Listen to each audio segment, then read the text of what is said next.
Video शुरू करने से पहले जल्दी से सब्सक्राइब कर ले मधुरिमा को, ताकि हमारी आने वाली वीडियोस आप तक जल्द से जल्द पहुंच सके। दोस्तों, आज के इस वीडियो में हम आपको बताने जा रहे हैं कौन से वो नियम हैं, कौन से वो काम है जो आपको होलिका दहन के दिन नहीं करने चाहिए, वरना ये होली आपके लिए भारी पड़ सकती है। इसी के साथ आपको होली के दिन ये एक चीज अपने घर पर जरूर ले आनी चाहिए। तो दोस्तों, पूरी जानकारी के लिए इस वीडियो को अंत तक जरूर देखिएगा। नमस्कार दोस्तों, स्वागत है आप सभी का एक बार फिर से। सबसे पहले तो आप सभी को होली की ढेरों शुभकामनाएं। दोस्तों, फाल्गुन माह की होली की बात हो और उसमें भगवान श्री कृष्ण का नाम ना हो तो ऐसा संभव ही नहीं है। हम सभी जानते हैं कि होली से भगवान श्री कृष्ण का कितना अटूट रिश्ता है। वृंदावन, गोकुल, मथुरा, बरसाने की होली की धूम ऐसी होती है जैसे सारा जगत कृष्ण के रंग में रंग चुका हो।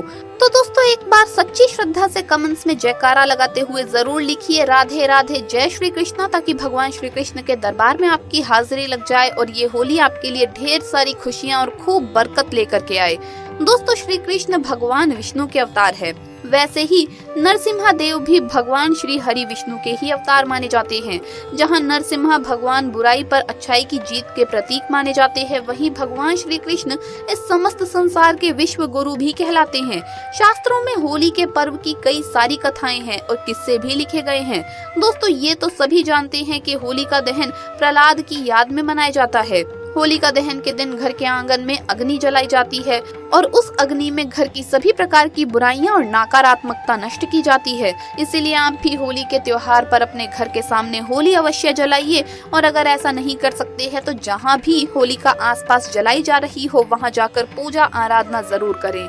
लेकिन दोस्तों, शास्त्रों में कुछ ऐसे नियम बताए गए हैं, कुछ ऐसे काम बताए गए हैं जिन्हें होली दहन के दिन करना वर्जित माना गया है। इसीलिए आज की इस वीडियो में हम आपको बताने वाले हैं वही नियम, कौन से वो काम है जो होलिका दहन के दिन नहीं करने चाहिए, वरना ये होली आपको बहुत ही भारी पड़ सकती है। तो आइए जानते हैं। लेकिन उससे पहले दोस्तों, आपसे रिक्वेस्ट है कि वीडियो को लाइक करें, अपने दोस्तों के साथ शेयर करें, और अगर आपने अभी तक चैनल को सब्सक्राइब नहीं किया तो सब्सक्राइब करके बेल आइकन जरूर प्रेस कर लें। दोस्तों, सबसे पहले जानते हैं कि होली के दिन क्या नहीं करना चाहिए, और उसके बाद हम जानेंगे कि होली के दिन क्या नहीं खाना चाहिए। पहली बात, एक पुत्र की माता को होलिका नहीं जलानी चाहिए। जी हाँ दोस्तों, आपने बिल्कुल ठीक सुना। शास्त्रों में इसका उल्लेख पाया जाता है कि अगर आपका एक ही पुत्र है तो उन माताओं को होलिका दहन की अग्नि जलानी नहीं चाहिए, और होली के दिन आपको उपवास अवश्य करना चाहिए। ये आपके पुत्र और आपके परिवार के लिए अति लाभदायक माना जाता है। वहीं दोस्तों, दो पुत्रों की माता या फिर जिनकी कोई संतान नहीं है वो होलिका दहन कर सकती है। दूसरा काम, होलिका दहन के दिन अपने सर को जितना हो सके उतना ढक कर रखना चाहिए, क्योंकि होलिका दहन के दिन टोने टोटके जैसे काम, काला जादू बहुत ही ज्यादा मात्रा में किया जाता है। तो ऐसे में हो सकता है कि आपके आसपास भी नकारात्मक शक्तियों का प्रभाव हो, और बालों को खुला छोड़ने से ये शक्तियां जल्द ही आप पर प्रभावी हो जाती है। इसीलिए होलिका दहन के दिन महिलाओं को अपने बाल बांधकर या फिर अपना सर ढककर ही रखना चाहिए, और रात में सोते समय भी महिलाओं को कभी भी बाल खुले नहीं छोड़ने चाहिए। ये भूल आप ना करें।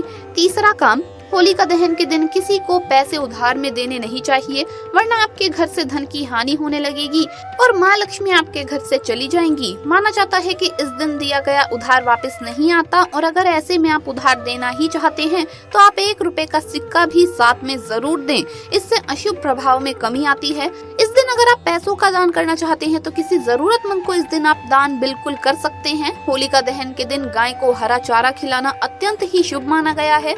चौथी बात, होलिका दहन के दिन माता का अपमान ना करें। दोस्तों, किसी को भी कभी भी अपनी माता का अपमान नहीं करना चाहिए, और खासकर होलिका दहन के दिन तो ये गलती भूल से भी ना करें। ऐसा करने से अशुभ होता है। शास्त्रों के अनुसार होलिका दहन के दिन हर मनुष्य को अपनी माता के लिए कुछ न कुछ तोहफा जरूर लाना चाहिए और उनका आशीर्वाद प्राप्त करना चाहिए। इससे आपके जीवन में जितने भी कष्ट व समस्याएं हैं वो दूर हो जाती है।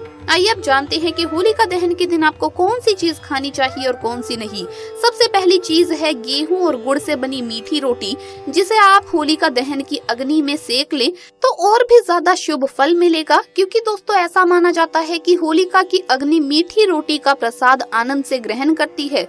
इसीलिए आप ये रोटी अग्नि में जरूर चढ़ाइए। इससे आशीर्वाद स्वरूप घर के सभी सदस्यों को सुख समृद्धि मिलती है। इसीलिए होलिका दहन के दिन होलिका की अग्नि को मीठी रोटी का प्रसाद चढ़ा करके पूरे परिवार को रोटी का भाग ग्रहण करना चाहिए।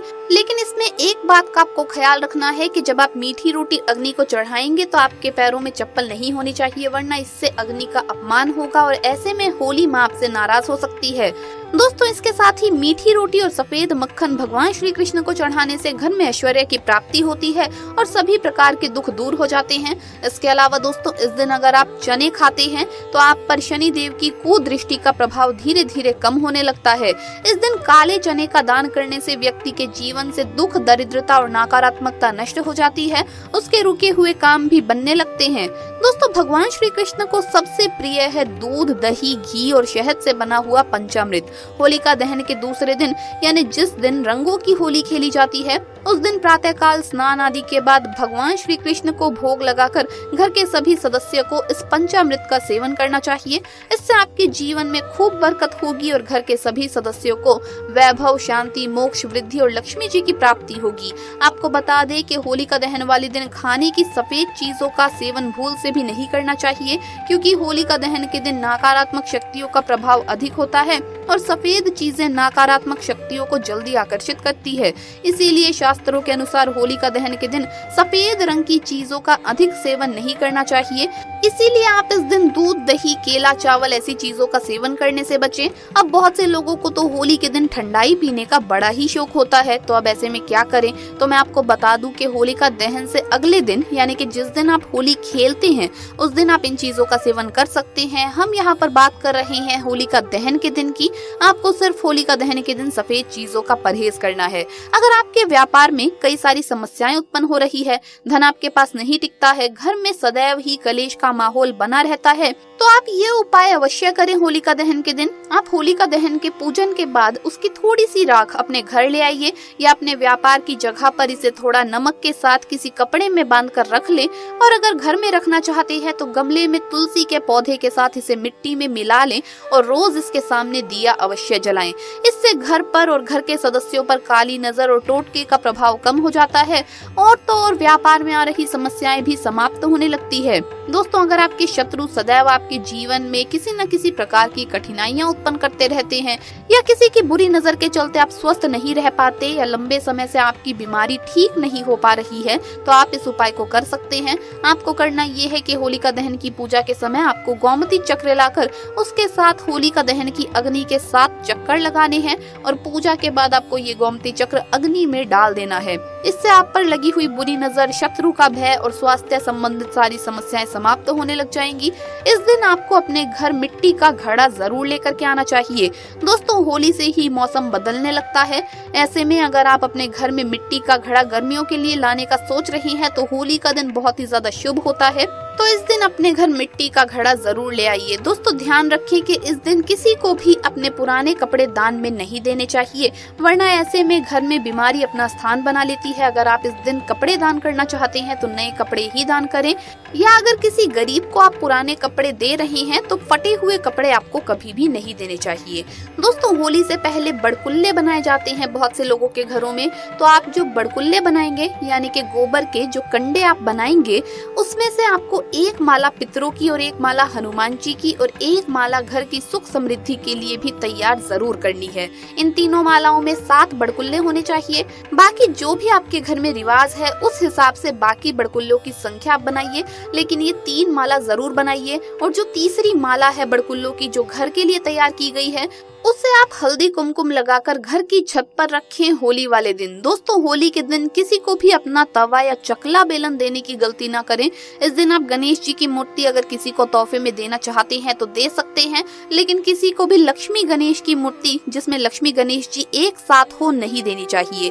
इस दिन भूल से भी अपने घर का झाड़ू भी किसी को ना दे, क्योंकि दोस्तों होली के दिन बहुत तरह के टोने टोटके किए जाते हैं। ऐसे में अगर आप अपना चकला बेलन, तवा या झाड़ू किसी को भी देते हैं तो नकारात्मक प्रभाव आपके ऊपर पड़ने की संभावना है, तो ये गलती आपको होली के दिन नहीं करनी है। तो दोस्तों, आपको ये वीडियो कैसा लगा हमें कमेंट्स में जरूर बताएं। इस वीडियो को लाइक करें, अपने दोस्तों के साथ शेयर करें और हमें सब्सक्राइब करना ना भूलें। जल्द मुलाकात होगी अगली वीडियो में। हर हर महादेव, जय श्री कृष्णा, जय होली मैया की। आप सभी को होली की ढेरों शुभकामनाएं।